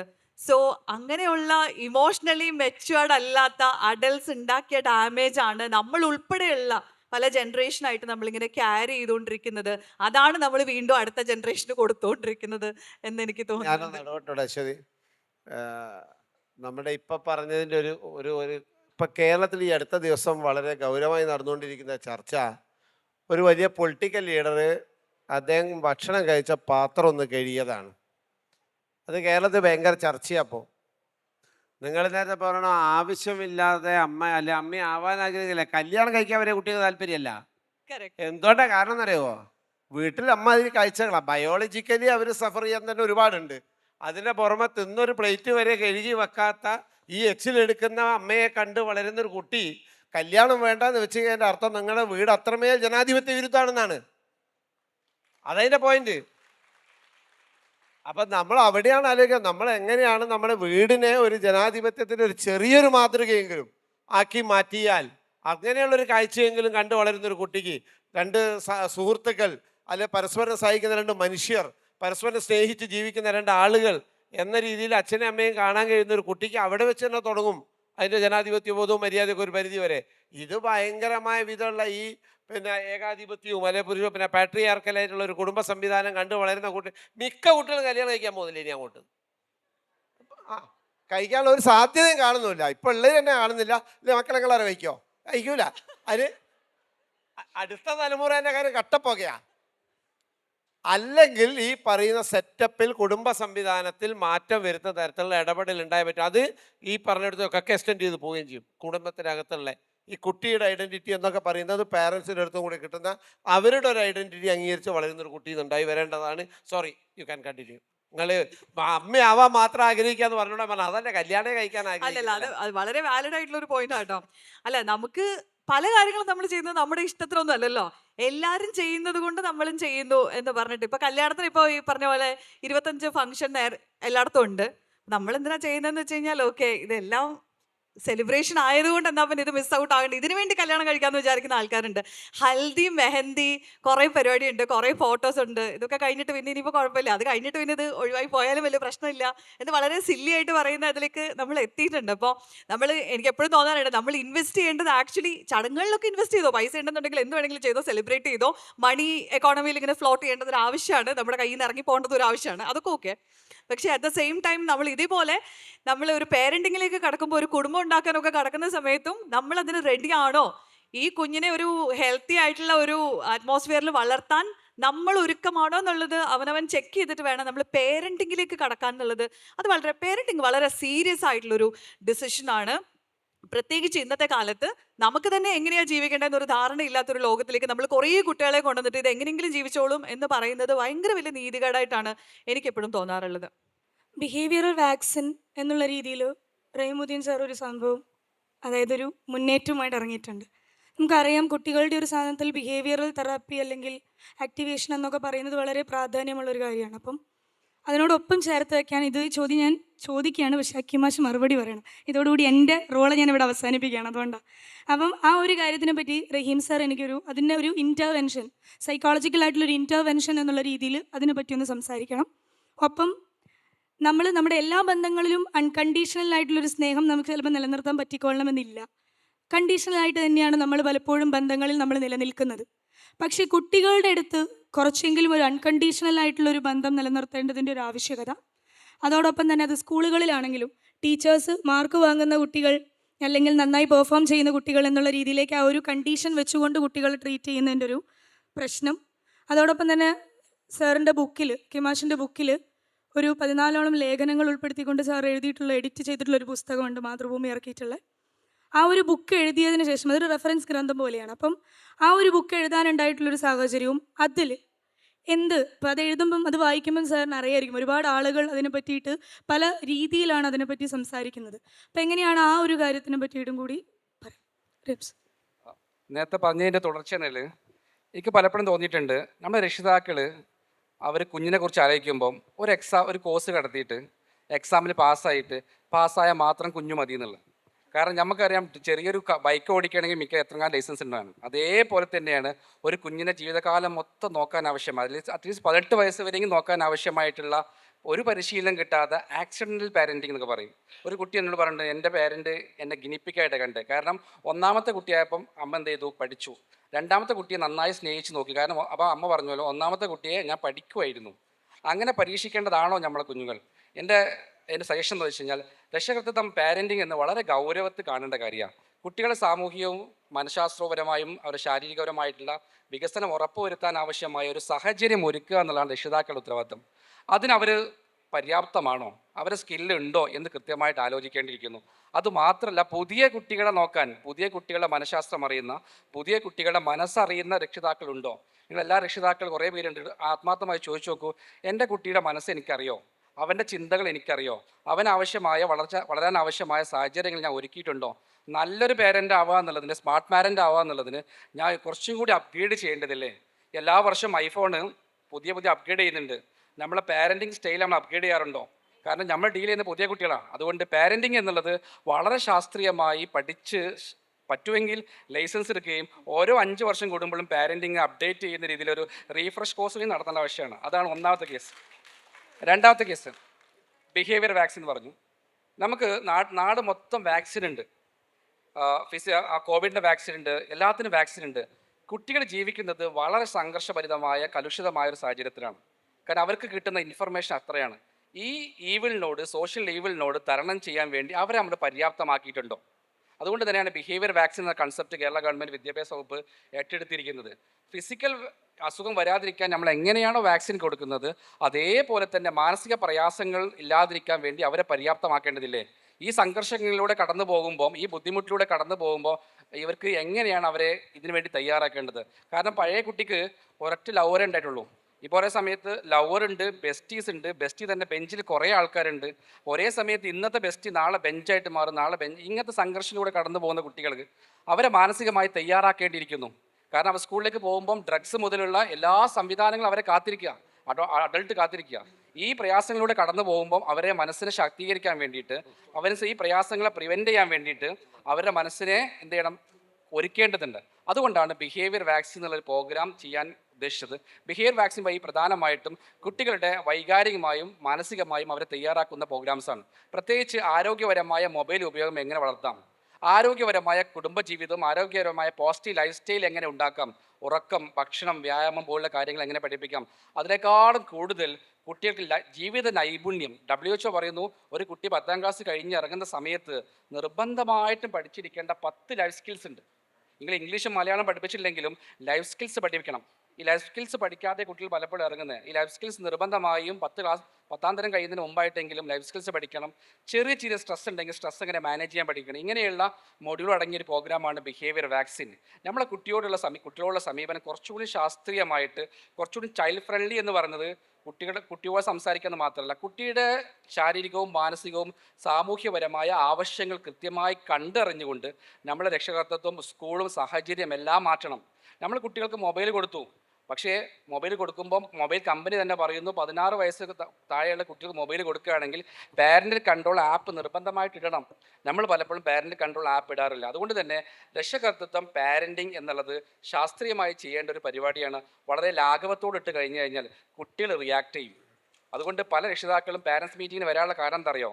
എൻ്റെ കൗമാരപ്രായക്കാരനായ കുട്ടികളെ കൊണ്ട് ഞാൻ കൊല്ലപ്പെടുമോ എന്ന് പേടിച്ചിട്ട് അവർ പാരൻസ് മീറ്റിങ്ങിന് വരുന്നുണ്ട്. ഓക്കെ, സ്വാഭാവികമായിട്ടും നിങ്ങൾ കൊടുത്തില്ലെങ്കിൽ സ്വാഭാവികമായി കുട്ടികൾ റിയാക്ട് ചെയ്യും. കാരണം aggression is A reaction of their frustration. Okay, അങ്ങനെ ആരോഗ്യപരമായ ഒരു രക്ഷകർത്തൃത്വം ഉണ്ടാവുക എന്നുള്ളത് വലിയ കാര്യമാണ്. Thank you. അഭിരാമി എന്നോട് കൂടി ഒരു ചോദ്യം ചോദിച്ചിരുന്നു. ആ ഒരു പുസ്തകത്തിൻ്റെ സാഹചര്യം, ആരാണ് കുറ്റവാളികളെന്ന്. അന്ന് ഈ താമരശ്ശേരിയിൽ ഒരു കുട്ടി അബദ്ധവശാൽ അല്ലെങ്കിൽ ഒരു കുട്ടികളുടെ ഒരു സംഘർഷത്തിൽ കൊല ചെയ്യപ്പെടുകയും അത് കേരളത്തിൽ വലിയ രീതിയിൽ ചർച്ച ചെയ്യപ്പെടുകയും ചെയ്തു. ആ സമയത്താണ് ആ പുസ്തകം ഉണ്ടായി വരുന്നത്. അപ്പോൾ ഈ പറഞ്ഞതുപോലെ ആ സമയത്ത് നടന്ന ചർച്ചയിൽ നമുക്കറിയാം, നമ്മൾ ഒരു 2-3 ദിവസം ആ സംഭവം നടന്ന 2-3 ദിവസം കേരളം മുഴുവൻ കുട്ടികൾ പ്രതികളാക്കിക്കൊണ്ടുള്ള ചർച്ചകളാണ് നടന്നത്. മുഴുവൻ നറേഷനും ആ രീതിയിലായിരുന്നു. അതായത് TV തുറന്നാൽ എല്ലായിടത്തും കുട്ടികൾ മാത്രമല്ല, ഞാനതിനെ കുറച്ച് കാണുന്നില്ല, പലതരത്തിലുള്ള കെമിക്കൽ, ഇപ്പം MDMA ഒക്കെ പോലെയുള്ള ചില കെമിക്കൽ ഡ്രഗ്സിൻ്റെ ഒക്കെ ഉപയോഗം പോലുള്ള കാര്യങ്ങളും നമുക്ക് മനസ്സിലാവുന്നതാണ്. അത്തരത്തിൽ അപകടകരമായ സാഹചര്യം ചെറിയൊരു ന്യൂനപക്ഷമാണെങ്കിൽ പോലും അങ്ങനെ ഉണ്ടായിട്ടുമുണ്ട് ചിലയിടത്ത്, ഈ സംഭവത്തിലല്ലെങ്കിലും. അപ്പോൾ ഇതെല്ലാം കൂടി വന്ന് വലിയൊരു പാനിക്കായ ഒരു അവസ്ഥ വന്നപ്പോൾ അങ്ങനെ കുട്ടികൾ ബ്ലെയിം ചെയ്യപ്പെട്ടാൽ ഉണ്ടാകാവുന്ന അവസ്ഥയെക്കുറിച്ച് ആ ചർച്ചയിൽ തന്നെ പങ്കെടുത്തുകൊണ്ട് മുഹമ്മദ് അഷീൽ എന്ന് പറഞ്ഞൊരു കുട്ടിയെ ചർച്ചയിൽ അസീൽ എന്ന് പറഞ്ഞ ഫറൂഖ് കോളേജിലുള്ള ഒരു കുട്ടി അതിൽ ചർച്ചയിൽ പങ്കെടുത്തിരുന്നു. ആ കുട്ടി ചൂണ്ടിക്കാണിച്ചൊരു വിഷയം അത് ഇവിടെയും പ്രസക്തമാണെന്ന് തോന്നുന്നു, അതുകൊണ്ടാണ് ഞാൻ ചൂണ്ടിക്കാണിക്കുന്നത്. അയാൾ പറഞ്ഞത്, പിന്നെ ഒരു TV ചർച്ചയിൽ ചോദിക്കുന്നു, നിങ്ങളിങ്ങനെ ഇത്രയും ക്രൈമിൽ നിങ്ങൾ കമ്മിറ്റ് ചെയ്യുന്നില്ലേ എന്നൊക്കെ ചോദിച്ചപ്പോൾ ഇയാൾ ആൽഫ തലമുറയുടെ പ്രതിനിധി എന്നാണ് ഇയാളുടെ ടാഗ് ലൈൻ ചാനലൊക്കെ എഴുതി കാണിക്കുന്നത്. CPM അനുഭാവി, BJP വക്താവ് എന്നൊക്കെ പറയുന്നത് പോലെ ആൽഫ തലമുറയുടെ പ്രതിനിധി എന്നാണ്. അപ്പോൾ അയാൾ പറയുന്നു, നിങ്ങൾ പറയുന്ന അത്രയൊന്നും കാര്യമില്ല, എങ്കിൽ പോലും വാദത്തിന് വേണ്ടി ഞാൻ അംഗീകരിക്കാം, എങ്കിൽ പോലും അതിന് പരിഹാരമായി നിങ്ങളിപ്പോൾ ചെയ്തുകൊണ്ടിരിക്കുന്ന മഹാപാതകമാണ്.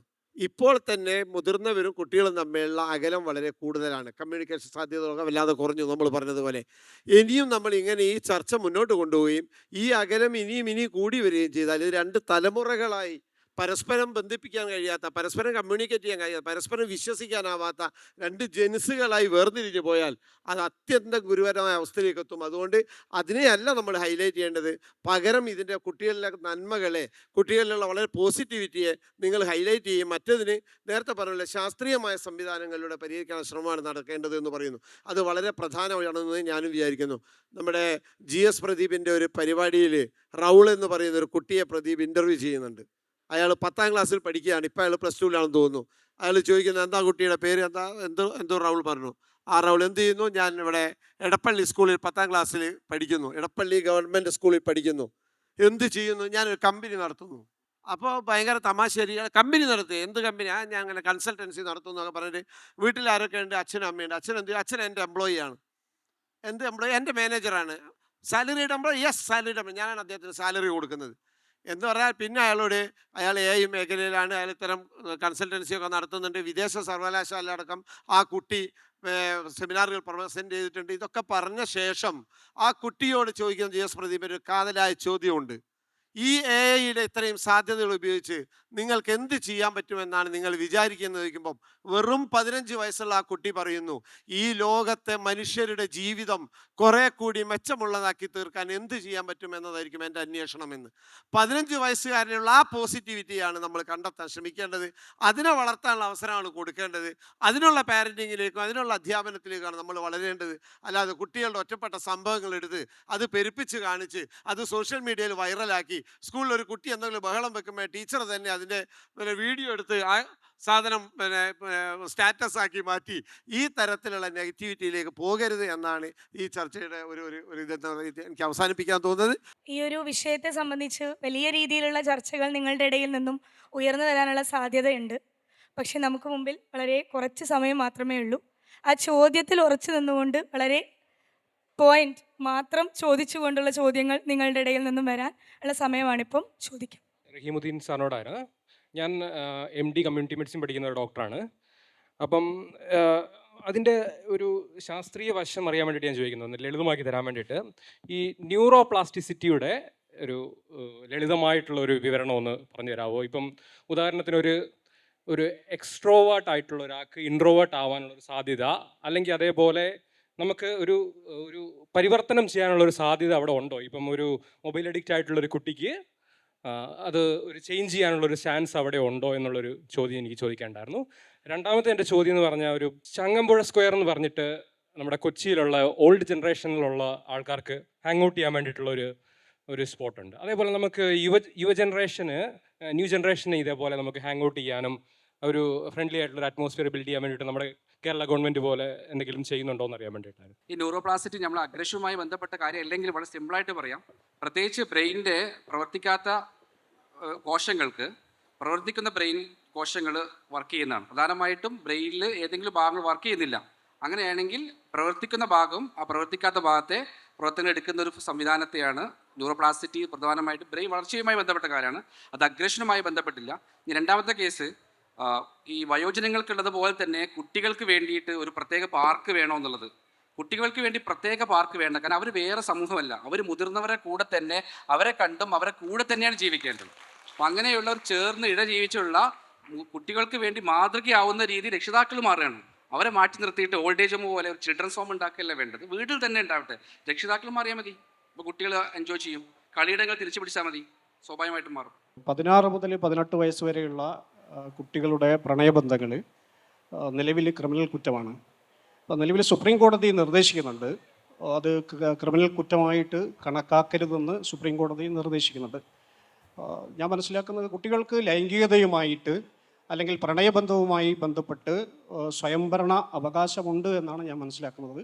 അത് ക്രിമിനൽ കുറ്റമായി കണക്കാക്കുന്ന രീതി ഒരുപക്ഷെ 16 വയസ്സുള്ള പെൺകുട്ടിക്ക് 18 വയസ്സും 20 വയസ്സുള്ള കുട്ടികളെ പ്രണയിക്കാനുള്ള സ്വാതന്ത്ര്യമുണ്ട് എന്നാണ് ഞാൻ മനസ്സിലാക്കുന്നത്. അതുകൊണ്ട് തന്നെയായിരിക്കാം സുപ്രീം കോടതി ഒരുപക്ഷെ ഈ 16 വയസ്സുള്ള കുട്ടികളെ പ്രണയബന്ധങ്ങൾ കുറ്റകരമാക്കുന്നത് ഉപരോധിക്കണം അല്ലെങ്കിൽ നിർത്തലാക്കണമെന്ന് പറയുന്നത്. ഒരുപക്ഷെ ഇതിൻ്റെ ഏറ്റവും കൂടുതൽ ഇരകൾ നമ്മുടെ സമൂഹത്തിൽ വർദ്ധിച്ചു വരികയാണ്. പോക്സോ സംബന്ധമായി ബന്ധപ്പെട്ടൊരു ക്ലോസ് ആയിരുന്നു ആക്ച്വലി അത് ഉണ്ടായിരുന്നത്. 16 വയസ്സായ കുട്ടികൾക്ക് പ്രണയിക്കാൻ പറ്റില്ലെന്ന് സുപ്രീം കോടതി ഒരിക്കലും പറയാൻ സാധ്യതയില്ല. ഓക്കെ, ആ 16 വയസ്സായ കുട്ടികളുടെ ഇടയിൽ ഫിസിക്കൽ റിലേഷൻഷിപ്പ് പാടുണ്ടോ എന്നുള്ള വിഷയത്തിലാണ് ചോദ്യം വന്നിട്ടുണ്ടായിരുന്നത്. അത് കൺസെൻറ്റ് ഉണ്ടോ എന്ന വിഷയത്തിലാണ്. നിലവിൽ പോക്സോ ആക്ട് പ്രകാരം 18 വയസ്സിന് താഴെയുള്ള ആരും സ്വന്തം കൺസെൻറ്റ് പ്രകാരമാണെങ്കിലും ലൈംഗിക ബന്ധത്തിൽ ഏർപ്പെടുകയാണെങ്കിൽ അവിടെ മാത്രമേ പ്രശ്നമുള്ളൂ. ഇമോഷണൽ റിലേഷൻഷിപ്പ് ആവുക, റൊമാൻറ്റിക് റിലേഷൻഷിപ്പ് ആവുന്നതിന് നിയമപരമായി യാതൊരു തടസ്സവും ഇപ്പോൾ നിലവിലില്ല. ഈ ഒരു സോഫ്റ്റ് സ്കിൽ ഡെവലപ്മെൻറ്റിൻ്റെ ഭാഗമായിട്ട് വിദ്യാഭ്യാസ വകുപ്പ് ഈ കഴിഞ്ഞ ആഴ്ച മുതൽ നടപ്പാക്കാൻ ഉദ്ദേശിച്ചിരുന്ന സ്നേഹം എന്ന പ്രോജക്റ്റ് ഹക്കീമാഷക്ക് അറിയാം. അതൊന്ന് നിർബന്ധപൂർവം എല്ലാ സ്കൂളിലും ആചരിക്കാനുള്ള ഒരു നീക്കം വിദ്യാഭ്യാസ വകുപ്പിൻ്റെ അടുത്ത് നിന്ന് ഉണ്ടാവണം എന്നുള്ളതാണ്. അതിൻ്റെ ഒരു സർക്കുലർ വായിച്ചു നോക്കിയപ്പോൾ തന്നെ അധ്യാപകർക്കിടയിൽ തന്നെ 2 അഭിപ്രായം കേട്ടു. ഇങ്ങനെ ഒരു വാരം നമ്മൾ ആചരിച്ചത് കൊണ്ട് മാത്രം നമുക്ക് ഇതുപോലെ എന്തെങ്കിലും ചെയ്യാൻ പറ്റുമോ എന്നുള്ളത്. അറ്റ്ലീസ്റ്റ് ആ ഒരു വാരത്തിലെങ്കിലും നമ്മൾക്ക് ഇതേപോലെയുള്ളൊരു സോഫ്റ്റ് സ്കിൽ പരിശീലിക്കാനുള്ളൊരു അവസരം കിട്ടും എന്നത് വളരെ നല്ല കാര്യമായിട്ട് തോന്നുന്നു. അതിൽ അറിയാത്തവർക്ക് വേണ്ടി ഒന്ന് സൂചിപ്പിക്കുകയാണ്. അതിലൊന്നാമത്തെ ആഴ്ച ശാസനയില്ല വാരാണ്, നോ സ്കോൾഡിങ് വീക്ക്. രണ്ടാമത്തേത് എപ്പോളജൈസിങ് വീക്കാണ്. അടുത്തത് ഗ്രാറ്റിറ്റ്യൂഡ് വീക്കാണ്. അങ്ങനെ 6 ആഴ്ചകളിൽ ഏറ്റവും അവസാനത്തത് LUV ആണ്, ലവ്, അണ്ടർസ്റ്റാൻഡ് ആൻഡ് വാലിഡേറ്റ്. അങ്ങനെ 6 ആഴ്ചകളിൽ ഈ ഒരു പ്രോജക്റ്റിൻ്റെ ഭാഗമായിട്ട് വിദ്യാഭ്യാസ വകുപ്പ് സ്കൂളിൽ നടത്തി വരാൻ ഉദ്ദേശിക്കുന്ന ഈ പരിപാടി ഒന്ന് നല്ല ഫോളോ അപ്പ് കൂടി നടത്താൻ വിദ്യാഭ്യാസ വകുപ്പിൻ്റെ അടുത്തുനിന്ന് ഒരു സൂപ്പർവിഷൻ ഉണ്ടാവണമെന്ന് ഹക്കീമാഷിനോടൊരു അഭ്യർത്ഥന മാത്രമാണ്. സ്നേഹം പദ്ധതിക്ക് എല്ലാ ആശംസകളും. മാം, ഇപ്പോൾ ഞാനൊരു ജെൻസി യുഗത്തിൽ പെടുന്ന ആളാണ്. പക്ഷേ ഈയിടെയായിട്ട് നമുക്കിങ്ങനെ കേൾക്കാം, ജെൻസിയിൽ പെടുന്ന ആളുകൾ വളരെയധികം പൊളിറ്റിക്കലാണ്, അവർക്ക് മുതിർന്നവരോട് ബഹുമാനമില്ല, അങ്ങനെ ഒരുപാട് കാര്യങ്ങൾ മറ്റുള്ളവർ പറയുന്നുണ്ട്. അപ്പോൾ അതിനെ പറ്റി എന്താ അഭിപ്രായം? ഞങ്ങളാ ടൈപ്പല്ല. അത് അങ്ങനെയുള്ള ബഹുഭൂരിപക്ഷം ആളുകൾ ഇവിടെ ഉണ്ട് എന്നും അതാണ് യഥാർത്ഥ പ്രശ്നം എന്നാണ് ഞങ്ങളും പറഞ്ഞത്. കാരണം ഈ കുട്ടികൾ അണ്ടർ എസ്റ്റിമേറ്റ് ചെയ്തു പോകുന്ന പ്രശ്നമുണ്ട്. ഒറ്റപ്പെട്ട സംഭവങ്ങൾ വെച്ചുകൊണ്ട് ജൻസി അല്ലെങ്കിൽ പുതിയ തലമുറകളെ ഒന്നടങ്കം വിക്ടിംസായി കാണുന്ന അല്ലെങ്കിൽ പൊളിറ്റിക്കലായി കാണുന്ന ഒരു പ്രവണതയുണ്ട്. അത് നമ്മൾ തിരുത്തുകയാണ് വേണ്ടിയുള്ള അഭിപ്രായം തന്നെയാണ് ഈ പാനലിലുള്ളതെന്ന് തോന്നുന്നു എല്ലാവരുടെയും. അതെ, നമ്മുടെ സ്കൂളുകളിലൊക്കെ ഇപ്പോൾ PTA മീറ്റിങ്ങൊക്കെ ഉണ്ടാകുമ്പോൾ സാധാരണ ക്ലാസ്സുകളിൽ ടീച്ചർമാർ നമ്മുടെ രക്ഷിതാക്കളോട് പറയുന്നത്, നിങ്ങളുടെ കുട്ടി കുറച്ച് മോശമാണ് കേട്ടോ, പഠിക്കാൻ വളരെ മോശമാണ്, കുറച്ച് അല്പം വികൃതി കൂടുതലാണ്. ഇതൊക്കെ രക്ഷിതാവിനോട് പറയുമ്പോൾ ഇത് വീട്ടിൽ വന്നതിന് ശേഷം രക്ഷിതാവ് ഇതെല്ലാം കൂടെ ആ കുട്ടിയുടെ മേലെ അടിച്ചേൽപ്പിക്കുക, അല്ലാത്ത അവസ്ഥയിൽ ആണ് നമ്മൾ ശരിക്കും അയക്കുന്നത്. അവിടെ കുട്ടികളെ നന്നാക്കാൻ വേണ്ടിയിട്ടാണ് സ്കൂളുകളിലേക്ക് അയക്കുന്നത്. അവിടുന്ന് രക്ഷിതാവിനോട് ഇത് പറയും. രക്ഷിതാവിനെ സംബന്ധിച്ചിടത്തോളം ഒരു ചൈൽഡ് സൈക്കോളജി ഒന്നും അറിയാത്ത ആളുകളായിരിക്കും. ടീച്ചേഴ്സ് എന്ന് പറഞ്ഞാൽ ചൈൽഡ് സൈക്കോളജി ഒക്കെ പഠിച്ച് വന്ന ആളുകൾ രക്ഷിതാക്കളോട് ഇങ്ങനെയാണ് ഇപ്പോൾ പറഞ്ഞുകൊണ്ടിരിക്കുന്നത്. അത് നമുക്ക് സ്കൂളിൽ നിന്ന് തന്നെ രക്ഷിതാക്കൾക്ക് ഒരു അതിൽ 2 വശമുണ്ട്. ഒന്ന്, ഇപ്പം പഴയതുപോലെ ടീച്ചർ സ്റ്റുഡൻറ്റ് തന്നെ 2 ആളുകൾ തമ്മിലുള്ള ഒരു ഏർപ്പാടല്ല എഡ്യൂക്കേഷൻ. അതായത് ഒരു ട്രയാങ്കുലറൈസ് ചെയ്യപ്പെട്ട, അതായത് പേരൻ്റ് കൂടി കൃത്യമായി റോളുള്ള, പ്രാധാന്യമുള്ള, കൺസേൺ ഉള്ള ഒന്നായി മാറിയിട്ടുള്ള ഒന്ന് ശരിയാണ് ഒരു ഭാഗം. പക്ഷെ മറുഭാഗം നിങ്ങൾ പറഞ്ഞത് ശരിയാണ്. മറിമായത്തിൽ ഇന്നാൾ മറ്റേ പെയിൻ്റ് അടിക്കാരൻ പോയിട്ട് പറയുന്നുണ്ട്, എൻ്റെ പണി പെയിൻ്റ് അടിക്കലാണ്, നിങ്ങളവിടെ വെച്ച് എൻ്റെ കുട്ടീനെ പഠിപ്പിക്കാനാണ്, ഓനെ പഠിപ്പിക്കാൻ എന്നെ ഏൽപ്പിക്കേണ്ട നിങ്ങളെ പണിയാണ്. അപ്പറഞ്ഞു ശരി തന്നെയാണ്. അധ്യാപകരും സ്കൂളും എടുക്കേണ്ട പണിയും അവർ തന്നെ എടുക്കേണ്ടതുണ്ട്. അതിൽ വീഴ്ച വരുന്നത് വീഴ്ച തന്നെയാണ്. പക്ഷെ എന്നാലും മറ്റേത് അങ്ങ് പൂർണ്ണമായും ഒഴിവാക്കപ്പെട്ടു പോകാവുന്ന ഒരവസ്ഥയിലല്ല നമ്മളിപ്പോൾ ഉള്ളത്. അതും കൂടി ഒന്ന് അഡ്രസ്സ് ചെയ്യേണ്ടത് 2 മിനിറ്റ് കൂടിയുള്ളൂ, 2.5 മിനിറ്റ് കൂടി ആകെ നമുക്ക് ലൈംഗിക വിദ്യാഭ്യാസം കൊടുക്കണം എന്ന് അതിന്റെ കഥ പറയാറുണ്ടല്ലോ. കാരണം കേരളം ഉറപ്പായിട്ട് കൊടുക്കാം. ലൈംഗിക അതെങ്ങനെ- വിദ്യാഭ്യാസം എന്ന് അതെങ്ങനെ- പറഞ്ഞാൽ അതെന്താണെന്ന് ആളുകൾക്ക് അറിയുന്നില്ല. മനസ്സിലാവാത്തതിന്റെ പ്രശ്നം. സെക്സ് എഡ്യൂക്കേഷൻ കൊടുക്കണം എന്ന് പറയുമ്പോഴേക്ക് ഇവിടെ ഉണ്ടായ പുകിലിംഗ് കുറവില്ലേ, ഇതെങ്ങനെ ഈ ഏർപ്പാട് പഠിപ്പിക്കാന്നാ വിചാരിച്ച്. അതാണ് ആളുകൾക്ക് അങ്ങനെ കൺഫ്യൂഷൻ ഉണ്ട്. അതൊന്നും സെക്സ് വിശദീകരിക്കാൻ എഡ്യൂക്കേഷൻ എന്താന്ന് പറഞ്ഞിട്ട് മനസ്സിലാത്ത മലയാളികള് എന്നിട്ട് അതിന്റെ പോലെ എന്തെല്ലാം പുകിലുണ്ടാക്കിയത് പേടിയപ്പോ സർക്കാരിന് ഇങ്ങനത്തെ കാര്യങ്ങളൊക്കെ പറയാം.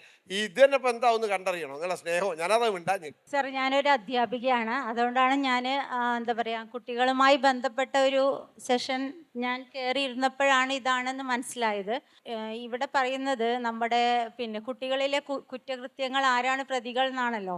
അപ്പോൾ ഞങ്ങൾക്കും പലപ്പോഴും തോന്നിയിട്ടുണ്ട് ക്ലാസ്സിൽ 4ാം ക്ലാസ് വരെയുള്ള പിള്ളേർ ഇപ്പോൾ ഈ കൊറോണ കഴിഞ്ഞ് വന്നതിന് ശേഷമുള്ള പിള്ളേരുടെ അവരുടെ എന്താ പറയുക, മാനസികമായിട്ടാണെങ്കിലും അവരുടെ ഫിസിക്കലായിട്ടാണെങ്കിലും അച്ചടക്കമില്ലാതെ ഇരിക്കണ ഒരു ഇത് തോന്നുമ്പോൾ ഞങ്ങൾക്കും തോന്നാറുണ്ട്.